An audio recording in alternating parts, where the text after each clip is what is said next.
Right now, inside your mind, a thought just appeared. Maybe it was curiosity, maybe skepticism, maybe the quiet whisper that asked, where did that thought even come from? But here's the strange part. You didn't choose that thought. It simply arrived, like a message slipping under a locked door.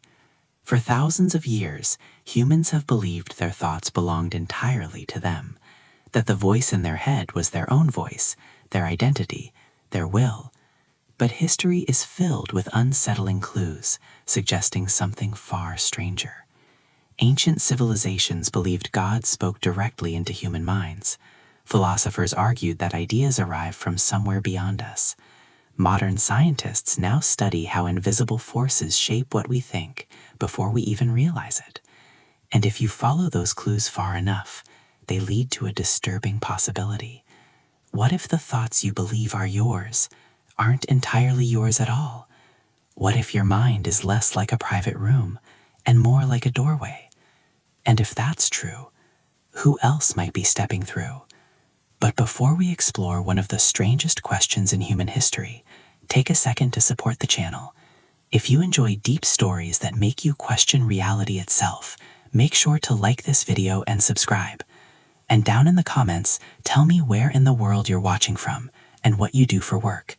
It's always fascinating to see the incredible variety of minds joining these journeys. Now, let's begin with a time when humans were absolutely certain that their thoughts were not their own. For people living thousands of years ago, the world did not feel silent the way it often does to us now. Nature spoke. Storms carried warnings, dreams carried instructions, and sometimes voices appeared inside the human mind. Not imagination, not metaphor, actual guidance. To understand how deeply this belief shaped early civilizations, we need to step into the worldview of the ancient Mediterranean. In cities like Delphi, people traveled from across the Greek world seeking answers to life's biggest decisions. Kings, generals, merchants, and ordinary citizens all came for the same reason. They wanted to know what the gods thought. Inside the sanctuary stood one of the most mysterious figures of the ancient world, the Oracle of Delphi, a priestess who, according to tradition, could receive thoughts directly from the god Apollo. Visitors would ask questions about war, politics, marriage, trade, every major decision that could shape a life or a kingdom. The priestess would enter a trance-like state, and then she would speak. Her words were believed to be divine thoughts passing through a human mind. Entire wars were started because of those voices.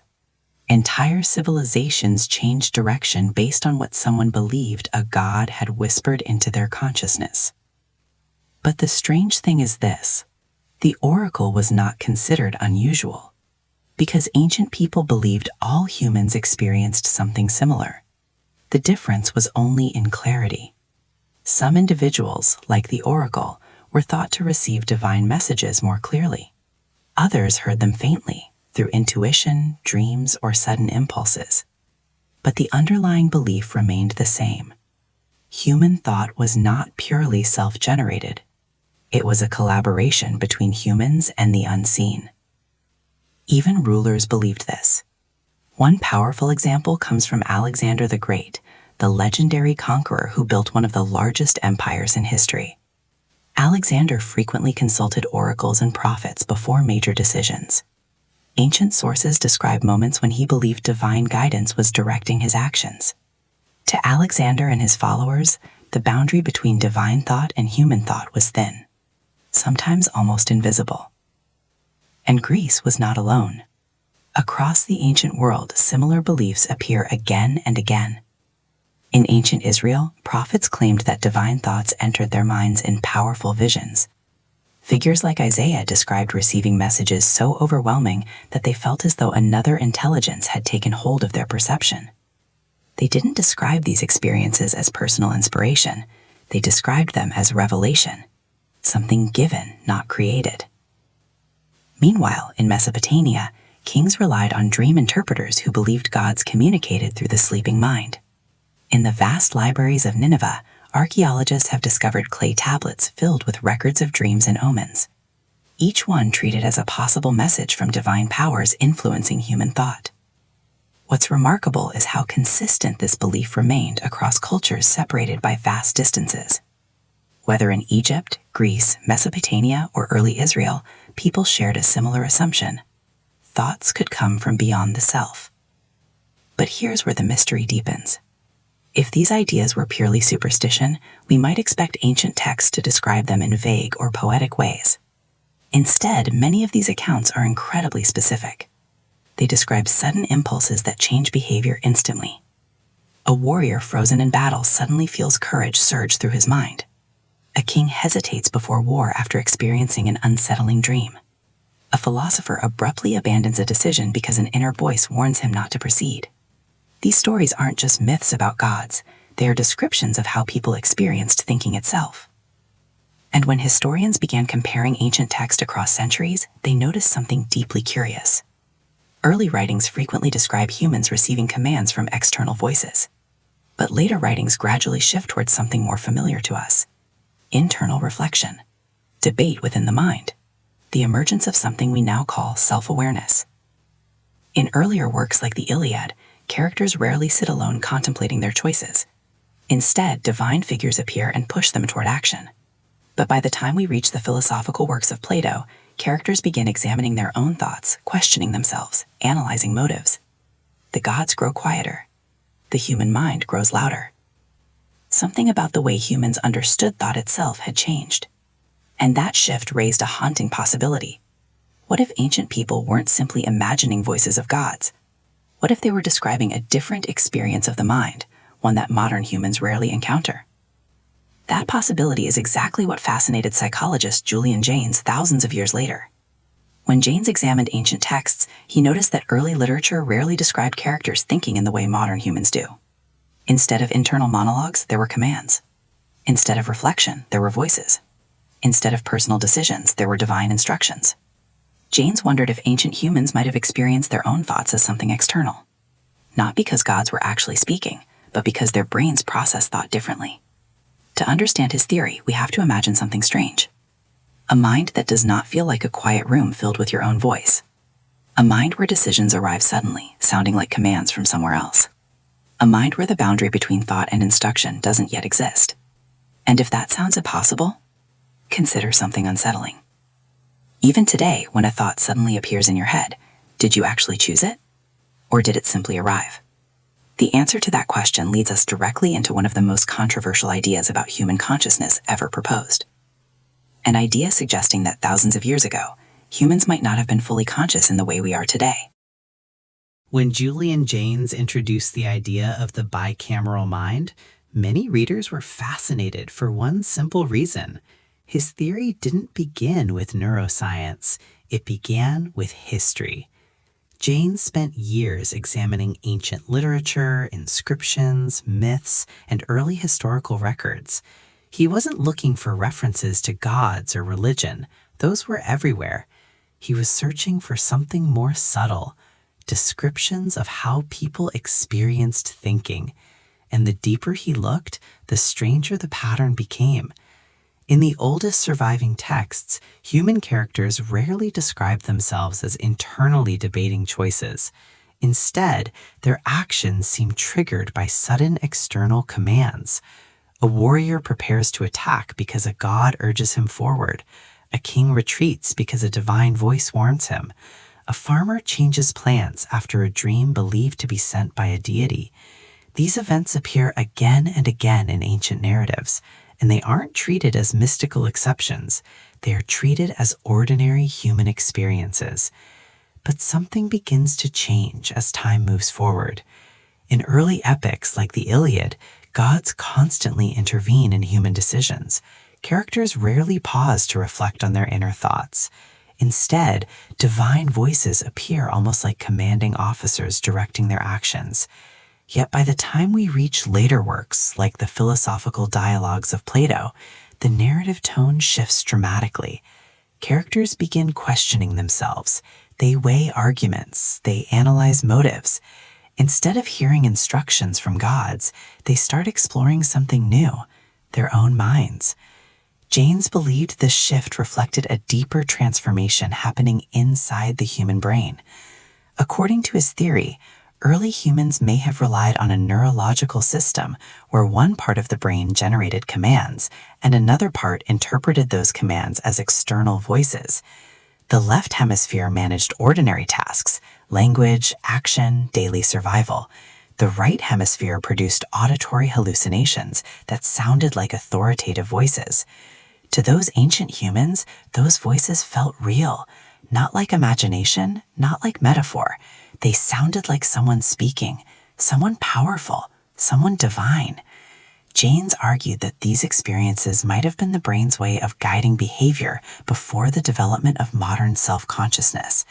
Instead of internal reflection, early humans relied on what felt like external authority. The gods were not just beliefs, they were experienced as mental events. And for thousands of years, that system may have worked surprisingly well. When societies were small and traditions were stable, divine commands reinforced cultural rules. A leader heard a voice urging him to defend the tribe. A farmer heard guidance about planting or harvesting. A judge felt compelled toward a decision that aligned with social expectations. The system created order. But then civilization began to grow. Cities expanded, trade networks spread across continents, societies became more complicated than ever before. Suddenly, people faced problems that no ancient tradition had prepared them for, and according to Janes, the old system began to fail. The voices grew quieter, or perhaps people stopped interpreting them as divine. Without those guiding commands, humans had to develop a new way of thinking. They had to start thinking about their thoughts. They had to invent something entirely new, self-awareness. Janes believed this transformation happened gradually during the Late Bronze Age and Early Iron Age, roughly between 1200 and 600 BCE. And interestingly, this period corresponds with a time historians already consider one of the most dramatic turning points in human intellectual history.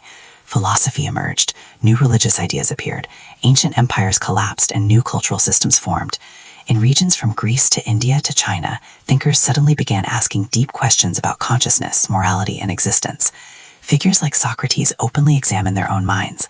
Eastern philosophers such as Confucius and Lao Tzu explored inner reflection and personal awareness.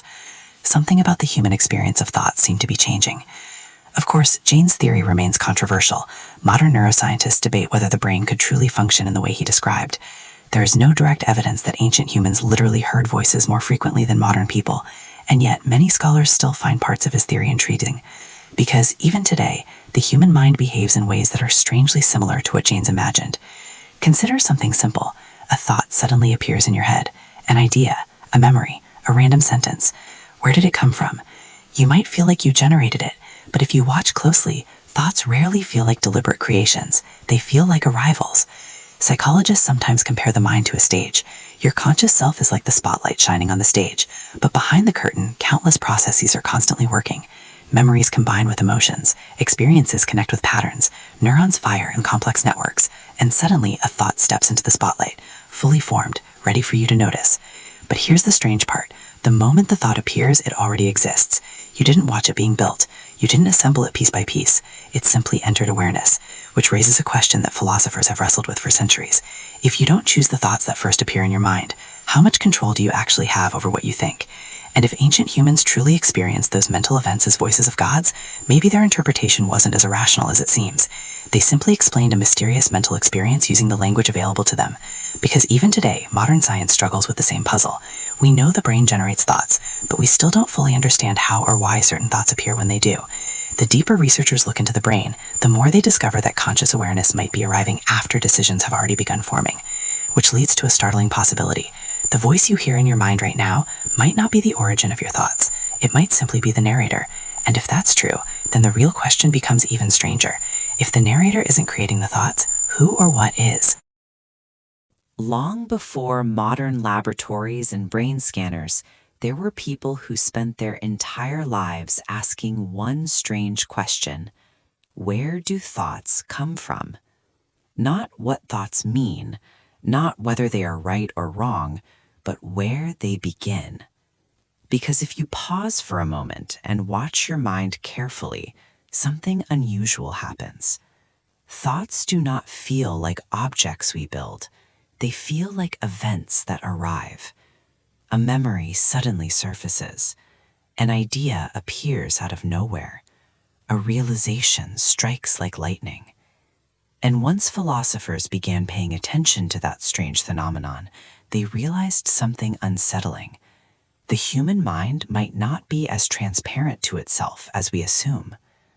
One of the earliest thinkers to wrestle with this mystery was Plato. Plato believed that human knowledge did not originate purely from experience. Instead, he proposed that learning was actually a form of remembering. In his famous dialogues, Plato suggested that the human soul might have encountered truths long before birth, and that thinking was the process of rediscovering those forgotten ideas. To Plato, knowledge felt strangely familiar because it already existed somewhere within us. But if knowledge was remembered rather than created, then thoughts might not begin inside the conscious mind at all. They might be echoes of something deeper. His student Aristotle disagreed with many of Plato's mystical ideas, but even Aristotle admitted that the mind worked in mysterious ways. He described thought as a process where impressions from the world combine inside the brain, forming patterns that eventually produce understanding. Yet Aristotle also acknowledged a strange gap in this process. We could observe inputs, sensations from the world. We could observe outputs, decisions, and actions.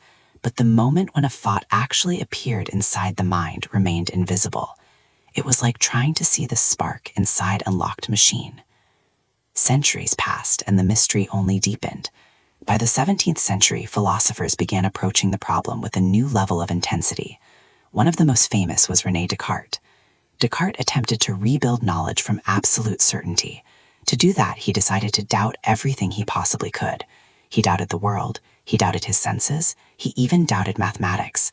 But in the middle of that radical skepticism, he discovered one thing he could not deny: the existence of his own thinking.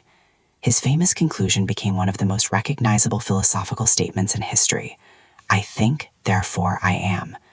But even Descartes recognized something curious about that realization. While he could confirm that thinking was happening, he still could not explain how thoughts appeared. The act of thinking proved existence, but he did not reveal the source of thought itself. It was like discovering a river while still having no idea where the water began. Another philosopher, David Hume, took this puzzle even further. Hume believed that the mind was not a stable entity at all. Instead, he argued that what we call the self is actually a constantly shifting collection of perceptions. Memories, emotions, sensations, and thoughts move through consciousness like waves. The feeling of being a stable thinker is simply an illusion created by the continuity of those experiences. If Hume was correct, then the owner of thoughts might not even exist in the way we imagine. Thoughts would simply appear, and the mind would weave them into a story afterward. But perhaps the most haunting observation came from a philosopher centuries later, Friedrich Nietzsche. Nietzsche noticed something subtle about language itself. People often say, I have a thought, or I think something. But Nietzsche suggested that those phrases might be misleading. He proposed that thinking may actually happen to us rather than being something we actively control. In one of his most provocative reflections, Nietzsche suggested that a thought may arrive in the mind much like thunder arrives in the sky. It appears, and only afterward do we assume we created it. That observation may sound abstract, but it touches on something deeply familiar. Think about your last spontaneous idea. Did you slowly assemble it piece by piece, or did it simply show up? Artists often describe creative inspiration this way. Writers speak about ideas coming to them. Scientists describe moments of sudden realization after days or weeks of confusion. Even mathematicians have reported breakthroughs appearing unexpectedly, often while they were thinking about something else entirely. One famous example comes from Henri Poincaré, who described discovering a mathematical insight while stepping onto a bus. He hadn't been consciously working on the problem in that moment, yet the solution suddenly appeared in his mind, fully formed. Poincaré later concluded that unconscious mental processes must have been working behind the scenes, assembling the idea before it entered awareness. And that insight points toward a remarkable possibility. The conscious mind, the voice narrating your thoughts right now, might only be seeing the final result of a much deeper process. It might not be the author Freud it suggested might that be the unseen audience. motivations Philosophers could be spent influencing centuries that circling decision around this long mystery, before you became but they aware lacked of the it. tools to explore it Imagine an scientifically. iceberg They could floating in the observe ocean. thinking from the inside, but they visible could tip not look above the directly into water the brain. represents They conscious had thought, questions, the but no ideas you know instruments. you're thinking. That situation would But change beneath the dramatically surface in the lies a late 19th massive and early structure 20th centuries, invisible to the eye. because a new field was That emerging, hidden mass one that represents promised to the turn the mysteries of unconscious thought mind. into something And measurable. according to Freud, Psychology. it does most of the work. And when psychologists At began first, examining many how the mind scientists actually resisted worked, his they ideas. uncovered something Freud's that made the theories were philosophical controversial mystery and often even more difficult to unsettling. prove. The Yet conscious over the mind, following the part of you decades, that believes it psychology controls began your thoughts, uncovering might evidence only be supporting responsible one for a key small insight. fraction of what is The really mind happening. contains Behind automatic the scenes, processes hidden that from shape awareness, thoughts before another we notice vast them. system may be doing One most of the powerful thinking. example came from And when studies on scientists perception. started uncovering that hidden Psychologists system, discovered the that the idea brain that begins thoughts might not interpreting truly belong sensory to us began information to feel before less like conscious awareness philosophy catches up. and more like When you look reality. at a face, your brain identifies emotions almost instantly. When you hear a sound, your brain predicts its meaning before you fully process it. These rapid interpretations happen beneath awareness. Your mind quietly builds a thought and then presents the finished result to consciousness. To the conscious self, it feels like you simply had a thought, but behind the scenes, an enormous amount of processing has already occurred. In the early 20th century, another psychologist began pushing this idea even further. His name was Carl Jung. Jung agreed that unconscious processes influence thought, but he believed the hidden mind extended beyond personal experiences. He proposed the existence of something he called the collective unconscious. According to Jung, human beings might share deep psychological patterns inherited from our ancestors. These patterns, what he called archetypes, appear repeatedly in myths, religions, and stories across cultures. The wise old man, the hero's journey, the shadow lurking inside every personality. Freud believed these symbols emerged spontaneously from the unconscious mind, shaping thoughts and dreams without our awareness. If he was correct, then the ideas appearing in your mind might not only come from your personal experiences, they might arise from psychological patterns built into humanity itself. And Jung wasn't the only one noticing strange similarities across human thinking. Anthropologists studying distant cultures found that many myths, symbols, and stories followed surprisingly similar structures, even among societies that had never interacted. It was as though human minds were drawing from a shared psychological blueprint. Yet the deeper scientists explored the mind, the more mysterious it became, because the unconscious did not simply store memories or instincts, it actively generated thoughts. Consider something simple, solving a problem. You struggle with an idea for hours, nothing works. Eventually you give up and walk away. Then hours later, or even the next morning, the answer suddenly appears. It feels like the solution came from nowhere, but in reality, your brain never stopped working on the problem. Hidden networks of neurons continued exploring possibilities outside conscious awareness, and when the solution was ready, it surfaced into the spotlight of your mind. The conscious self then takes credit, but the real work happened elsewhere. Modern psychology has repeatedly demonstrated this phenomenon. Researchers studying decision-making have found that the brain often begins forming judgments before people become consciously aware of them. Your mind evaluates information, predicts outcomes, and generates preferences automatically. By the time you believe you are choosing something, the groundwork may already be complete. In other words, the thought you think you created may have been forming long before you noticed it. This discovery forced psychologists to reconsider one of the most basic assumptions about the human mind. For centuries, people believed conscious reasoning was the engine of thought, but evidence increasingly suggested something different. Consciousness might be more like a narrator than a commander. It tells the story of what the mind is doing, but it may not be the one making the decisions. This realization raised unsettling questions about human autonomy. If unconscious processes shape our thoughts, how much control do we truly have? Are we guiding our minds, or are we watching them unfold? And the mystery grows even deeper when we consider something beyond the individual brain, because thoughts are not only shaped by unconscious processes, they are also shaped by something larger, something invisible that surrounds us every day. Language, culture, ideas spreading from mind to mind like living organisms. Once scientists began studying how thoughts travel through societies, they discovered something astonishing. Entire populations can begin thinking the same ideas, often without realizing where those ideas started, which leads to a question far more unsettling than the unconscious mind itself. If thoughts can spread between people, if ideas can influence entire civilizations, then how many of the thoughts inside your head truly began with you, and how many arrived from somewhere else entirely? By the time psychologists began uncovering the hidden machinery of the unconscious mind, another group of thinkers had started noticing something equally strange. Thoughts don't just appear inside individuals, they spread between people. Ideas travel. They move from mind to mind through language, culture, stories, and symbols. And sometimes they spread so effectively that entire societies begin thinking the same thoughts without ever questioning where those thoughts originated. To understand how powerful this phenomenon can be, imagine standing in a crowded city street. Hundreds of people walk past you. Every one of them believes their opinions, preferences, and beliefs are the result of personal reflection.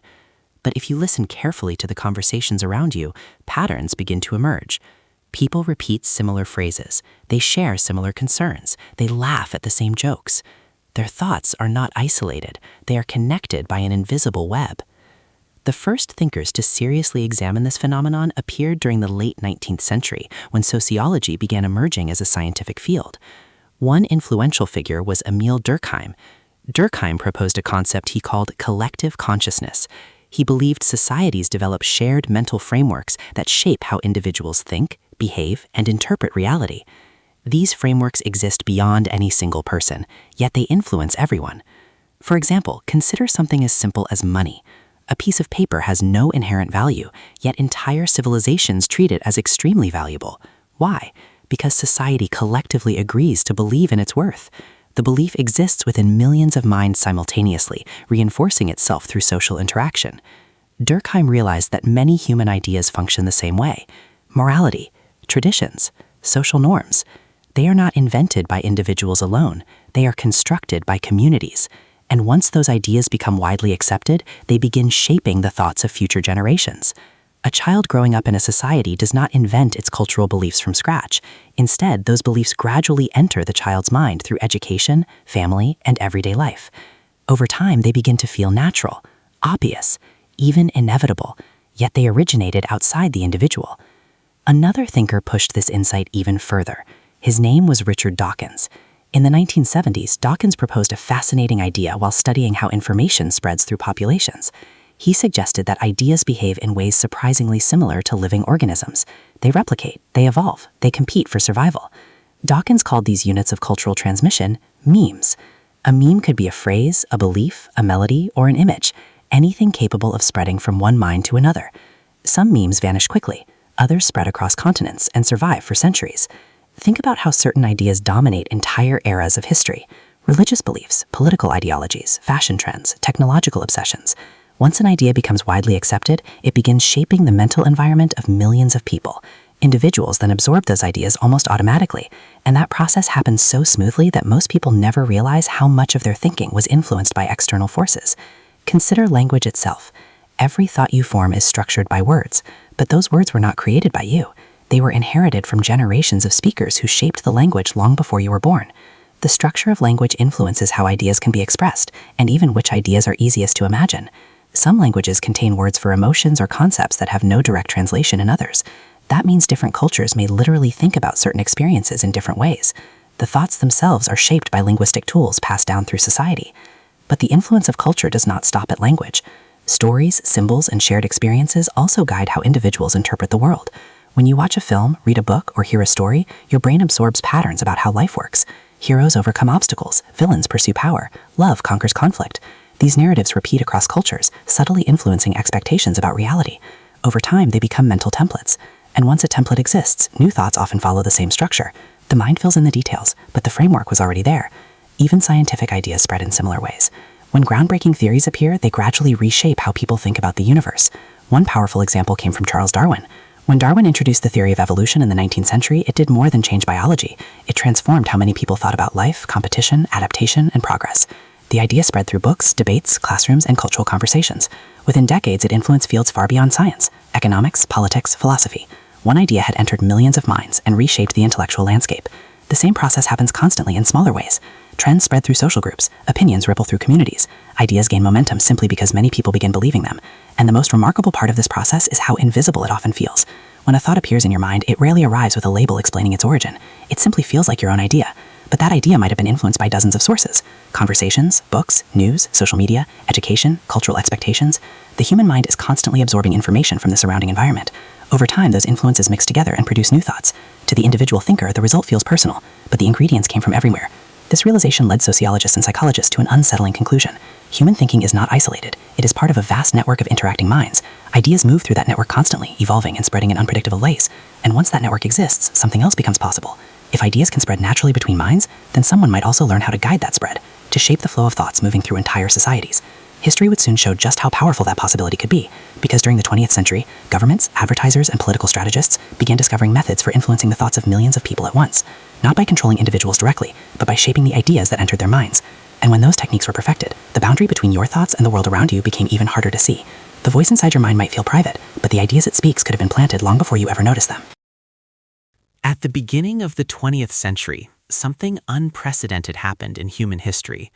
For thousands of years, ideas had spread organically through conversations, stories, religions, and traditions, slowly passing from generation to generation. But suddenly, a new technology appeared that could move ideas faster than ever before: mass media. Newspapers reached millions of readers daily. Radio voices traveled across entire nations. Later, cinema screens filled dark theaters with powerful images capable of shaping emotions in ways humanity had never experienced. For the first time in history, a single message could enter millions of minds simultaneously. And once governments and powerful institutions realized that, they began asking an unsettling question. If ideas influence thoughts, could thoughts be engineered? One of the earliest thinkers to explore this possibility was Edward Bernays. Bernays was deeply influenced by the psychological theories of his uncle, Sigmund Freud. Freud had argued that unconscious desires shape human behavior. Bernays wondered something provocative. If people were guided by unconscious impulses, then perhaps those impulses could be directed. Bernays would later become known as one of the founders of modern public relations, but his methods were far more ambitious than simple advertising. He believed it was possible to guide public opinion by subtly influencing the psychological forces beneath conscious thought. In one famous campaign during the 1920s, Bernays worked with a tobacco company trying to increase cigarette sales among women. At the time, social norms discouraged women from smoking in public. Instead of directly advertising cigarettes, Bernays orchestrated a symbolic event. During a parade in New York City, a group of women lit cigarettes while marching and declared them torches of freedom. The act linked smoking with women's independence and empowerment. Photographs spread through newspapers. The idea spread through society. Within years, smoking among women increased dramatically. What Bernays had done was not simply sell a product, he had reshaped the idea surrounding it. By influencing cultural symbols, he had planted a thought that millions of people believed they had formed independently. And that was just the beginning. As the 20th century progressed, governments began applying similar techniques on a much larger scale. One of the most powerful examples occurred in Germany during the 1930s. Under the regime of Adolf Hitler, propaganda became a central tool of political control. The man responsible for shaping much of that propaganda was Joseph Goebbels. Goebbels understood that controlling information could shape how people perceive reality itself. Through carefully crafted messages in newspapers, radio broadcasts, films, and public events, the Nazi government flooded society with narratives designed to guide emotions and beliefs. The strategy relied on repetition. If an idea is repeated often enough, it begins to feel familiar, and the human brain has a tendency to trust what feels familiar.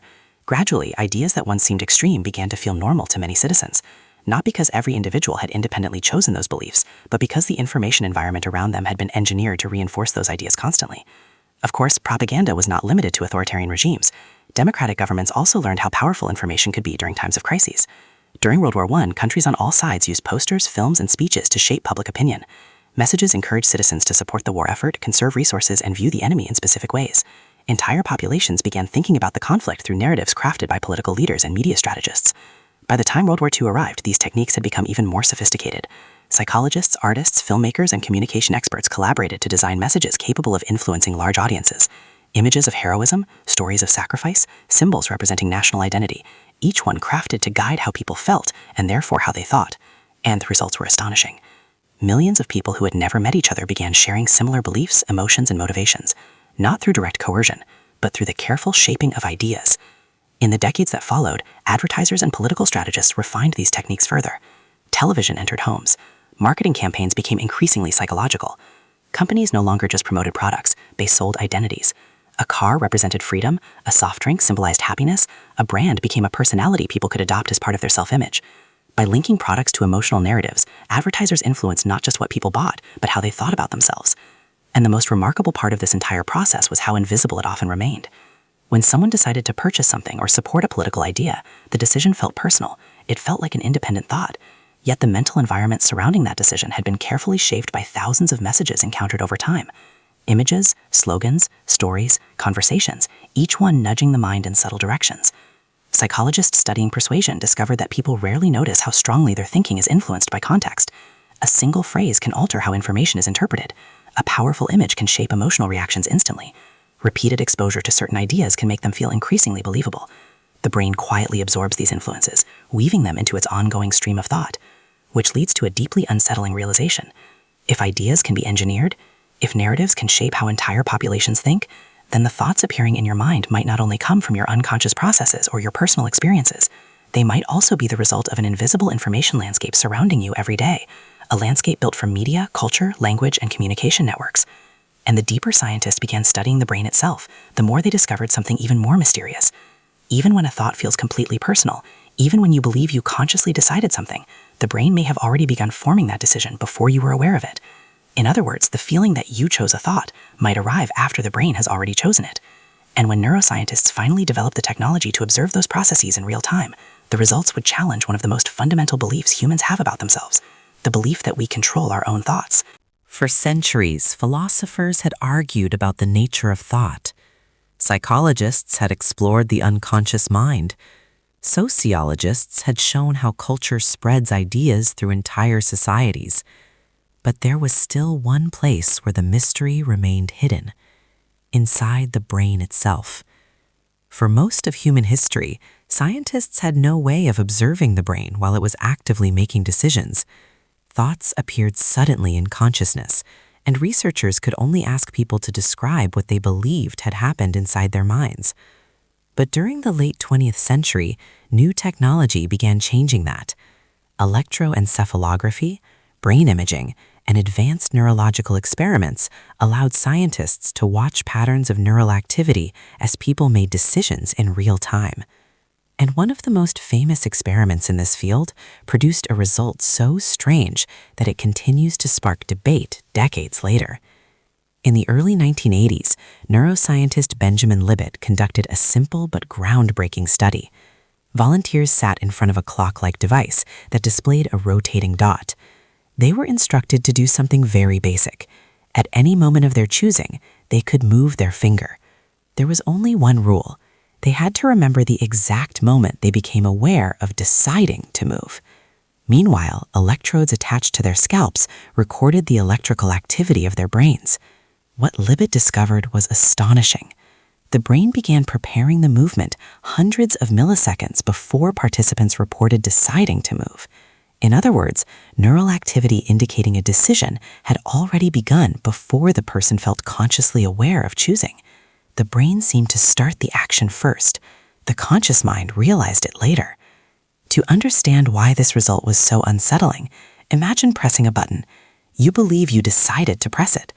But what if the decision had already been made by your brain before the thought, "I will press the button," appeared in your awareness? That is exactly what Libet's experiment appeared to show.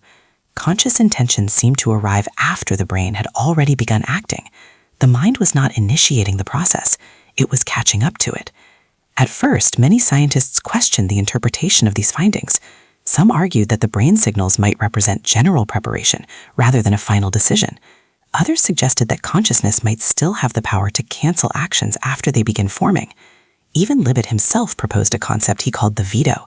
The brain might start preparing an action unconsciously, but the conscious mind could still stop it before it occurs. Yet the central mystery remained. Thoughts and decisions might begin forming outside awareness before we experience them as conscious choices. Over the following decades, more experiments explored this phenomenon. Using advanced brain imaging, researchers were able to predict certain decisions seconds before participants reported consciously making them. In one well-known study, scientists observed brain activity patterns that allowed them to guess whether a person would press a left or right button several seconds before the person believed they had chosen. That finding pushed the puzzle even further.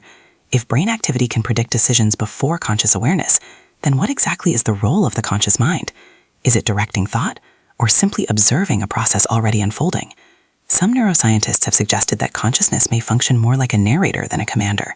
The brain continuously processes enormous amounts of information: sensory data, memories, emotional signals, learned patterns.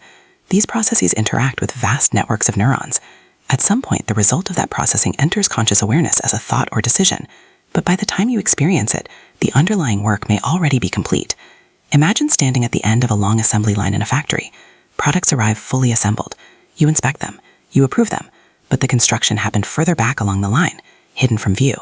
Your conscious mind may operate in a similar way. Thoughts emerge into awareness already formed. The brain did the building somewhere deeper inside. Of course, this doesn't mean humans are helpless passengers inside their own minds. Conscious reflection still plays an important role in shaping long-term goals, learning new information, and influencing future decisions. But the moment-to-moment appearance of thoughts may involve processes that begin long before we notice them. The realization raises profound questions about free will. For centuries, people believed that conscious intention was the starting point of action. First you decide, then you act. But neuroscience suggests a more complicated sequence. First, unconscious brain processes begin forming a decision. Then the conscious mind becomes aware of it. Then the action occurs. From the inside, it feels like you chose the thought, but the brain might have been moving toward that thought long before awareness arrived. And this brings us back to the strange question that began our journey. When a thought suddenly appears in your mind, where did it truly come from? Part of the answer may lie in unconscious neural activity. Part may come from cultural ideas circulating through society. Part may come from memories, experiences, and emotional patterns built over a lifetime. Your mind is not a single voice speaking in isolation. It is the meeting point of countless influences, biological, psychological, and social, each one contributing to the stream of thoughts passing through consciousness. But even with all our scientific tools, one mystery remains. Neuroscience can observe the electrical patterns inside the brain. Psychology can analyze behavior. Sociology can track how ideas spread through cultures. Yet none of these fields can fully explain one simple phenomenon, the experience of a thought appearing in awareness. The moment when an idea suddenly enters the spotlight of the mind, it feels personal, intimate, almost magical. And despite centuries of investigation, we still cannot say with certainty exactly how that moment happens. Which brings us to the final question of this entire journey. If thoughts arrive from unconscious brain activity, if they are shaped by cultural ideas and shared knowledge, if they appear in consciousness only after complex processes already underway, then perhaps the most important mystery is not whether thoughts are entirely yours. The real mystery might be this: what is the mind that experiences them? After centuries of philosophy, decades of psychology, and years of neuroscience experiments, humanity has arrived at a strange and humbling realization. The mind may be far more mysterious than we ever imagined.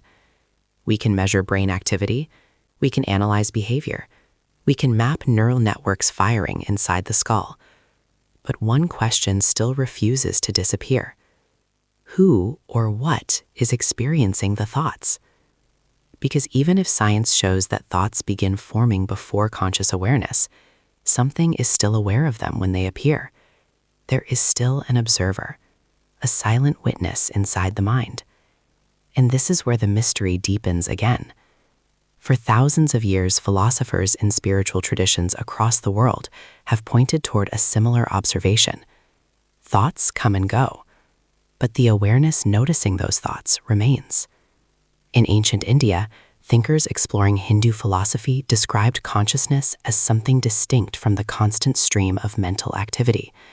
They compared thoughts to clouds moving across the sky. The sky itself, the awareness observing them, remains unchanged. Similarly, early Buddhist teachings explored the idea that the mind is not a fixed self, but a dynamic process where sensations, emotions, and thoughts continuously arise and pass away. The observer can notice these changes, but the observer itself is difficult to define. Centuries later, Western philosophers began wrestling with a similar problem. If the self is not identical to every passing thought, then what exactly is the self? Even David Hume, who believed the self was simply a bundle of perceptions, admitted that the mind constantly searches for a stable observer behind those experiences. But when he tried to find it directly, he could only find more perceptions, more thoughts, more sensations. The observer remained strangely elusive. Modern neuroscience has inherited this same puzzle. Brain imaging can reveal which regions activate during certain tasks. Scientists can identify networks responsible for memory, emotion, and decision-making. Yet the subjective experience of being aware, the feeling of having a mind, remains one of the greatest unsolved mysteries in science. Some researchers call it the hard problem of consciousness. How does physical brain activity create the experience of thought? Why do electrical signals in neurons produce feelings, images, memories, and awareness? Despite decades of research, no one has fully answered that question. But the deeper scientists look into the brain, the more they realize something fascinating. The mind is not a single voice, it is a conversation. Different neural systems constantly interact, some processing sensory information, others retrieving memories, others predicting outcomes or generating emotional responses. These systems exchange signals in complex patterns, and from that swirling network of activity, thoughts emerge. Each thought is like a ripple rising to the surface of a vast ocean of neural processes. Yet even that description may not fully capture the mystery, because your experience of thinking has a very specific quality. It feels personal. The thought appears in your awareness. It feels like your idea, your decision, your memory. But as we've seen throughout history, the origins of that thought may be more complex than it first appears. Ancient people believed gods placed thoughts inside human minds. Philosophers questioned whether ideas were remembered, discovered, or generated unconsciously. Psychologists revealed hidden mental processes shaping behavior. Sociologists demonstrated how culture spreads ideas between millions of people. Propaganda experts learned how to influence the information environments shaping entire societies. Neuroscientists discovered that the brain often begins decisions before we consciously experience them. Each discovery chipped away at a simple assumption humanity once held, the belief that thoughts belong entirely to the individual. Instead, the human mind appears to be something like a crossroads. Biology, experience, culture, language, and unconscious processing all converge there. Ideas move through this system constantly, interacting with one another and producing new thoughts, and then those thoughts enter consciousness. They appear in the quiet theater of the mind, where the observer notices them. But here's the truly fascinating part. Even if a thought has many influences behind it, biology, culture, memory, unconscious processing, it still becomes meaningful the moment you engage with it. You can question it, you can analyze it, you can choose whether to act on it or let it pass. The thought may arrive uninvited, but your response to it remains one of the most powerful abilities the human mind possesses. And perhaps that is where the real freedom of thought exists, not in controlling which ideas appear, but in deciding what those ideas mean. Right now, as this video comes to an end, a thought is forming in your mind. Maybe you're wondering how many of your beliefs were influenced by culture. Maybe you're thinking about the strange timing of decisions inside the brain. Or maybe a completely different idea has appeared, something unexpected. Whatever that thought is, pause for a moment and notice something remarkable. You didn't watch it being built.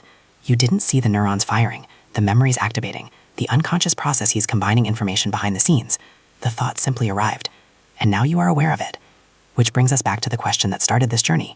If the thoughts inside your mind appear from processes you cannot fully see, if they are shaped by biology, culture, history, and hidden neural activity, then perhaps the most intriguing mystery is not whether your thoughts are entirely yours.